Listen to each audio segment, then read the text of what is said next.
What is going on, guys? It is Zombie71 or Matthew back with another video. Today we have 10 loves and hates about zombies maps, episode 6. We have 5 today. We have the map 5. So, guys, if you don't know how this works, basically I just go through 10 things about a zombies map that you will love and 10 things that you will not love so much about a particular zombies map. And today we have 5. So, let's just get right into it with the hates. So, the first hate, and this is sort of a big one when you're starting off, is the starting weapons. Now, if you notice, like, you have the two Black Ops 1 starting weapons, the M14 and Olympia, but then you also have, like, as you get more, set up and you start moving into some of the SMGs, they all suck. Like, the MP5K, the MPL, the PM63, like, they're okay for getting points, but they barely have any ammo in them, and it sort of makes those early rounds quite difficult. The second hate on here is the Pentagon Thief. He's probably one of the biggest hates on this map, solely for the fact that he steals your gun. Like, really no other boss does that, and that'll obviously piss some people off. So yeah, Pentagon Thief is a thing that you will not like if you never play this map. 3 is the Nova Crawlers. Now, they're really only down in the lower part, and I can sort of see why they put them in, for sort of that creepy aspect, but I do not like him. Number 4 is the power location. Now, the power takes quite a long time to get to. Like, usually you won't get here till maybe like round 5 or 6, and there's a lot of stuff, like a lot of things to run into on the way, and it just can be really annoying to go all the way down there to get the power turned on. Number 5 is that there's only one training spot on this map. There's the main training spot, on the second floor, and that's really the only good training spot. You can't really train in really anywhere else in a decent manner, and it can be quite difficult. Number 6 is the Wonder Weapon, the Winter's Howl. This Wonder Weapon is one of the worst in all of zombies. It's not like super cool, and it doesn't do very much damage, and it is not good at getting you into the high rounds. Number 7 is the box location. Now, the original box location is down in the 3rd level, and that's what I'm mainly focusing on because I hate going down there. And sometimes the box will come upstairs, but I hate it when it's down there in that spot.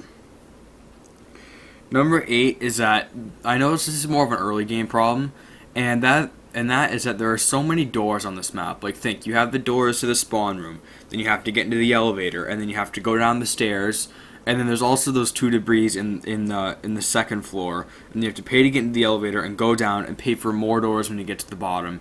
It's just way too many doors in my opinion, and like especially like in the second level, like when you open the debris on the one side, it won't open on the other side too, which is ridiculous. Like, I don't understand why they had so many debris and doors, but I guess that's how it is. Number 9 is that it's one of the most hard maps in all of zombies. If you saw my top 10 hardest maps in zombies, I put this map at number 1, just because so many things all the things I mentioned before about, just the cost, the starting weapons, the Pentagon Thief, just a whole bunch of things that make this map really difficult. Number 10 is that it's really only good for solo, because there's only one training spot. So really you have to go in the elevators if you want to have any sort of chance with more than one person. Alright, so those are 10 hates that you probably will not like about this map. 5 is not really one of my favorite maps, but yeah, those are 10 hates. The loves, it was pretty easy coming up with some of them, but some of them were hard to come up with. So no, the first love we have is, this is the only map to have the bonfire sale on it.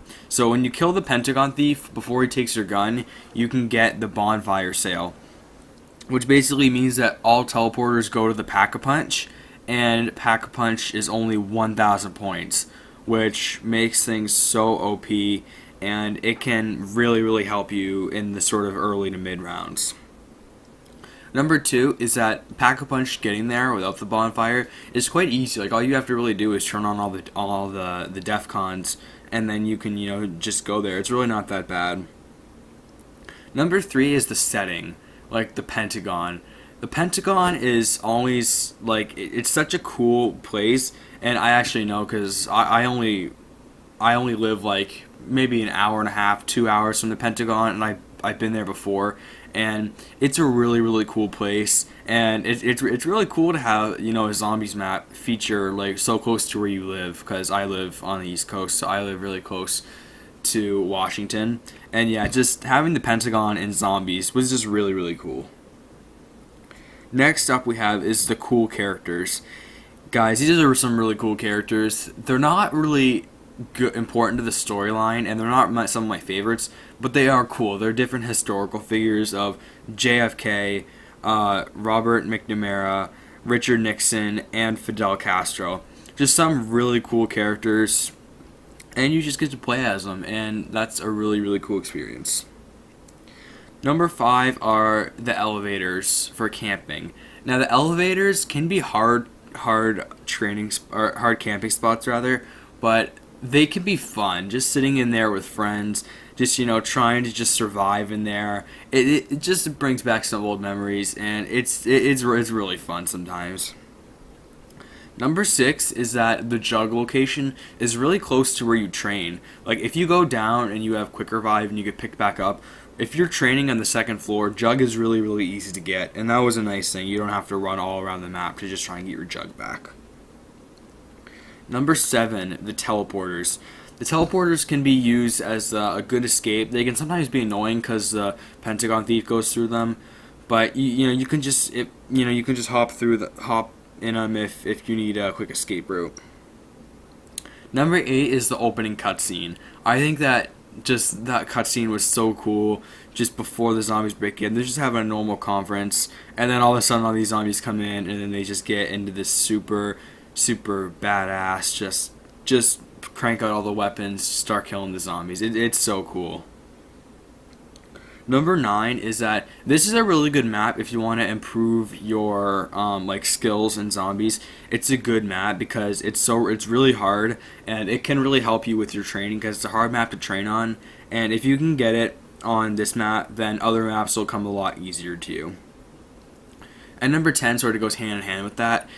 It is a challenge. Like, it's not one of those super easy Black Ops 3 maps where you can just hop on, pop a Perkaholic, Immolation, and just go. No, this map requires a lot of setting up, and it requires a lot of skill, and you have to be very careful on this map or you will die. And it's just that challenge. Sometimes it's a little bit too much, but it can be quite fun. Anyways, those are the 10 things you will love and hate about 5. And yeah, that basically concludes it. 5 is a map that I think is okay. I think it could have done better, but it's not the worst in my opinion. So anyways, thank you for watching the video. Like, comment, subscribe, and I will see you in the next one.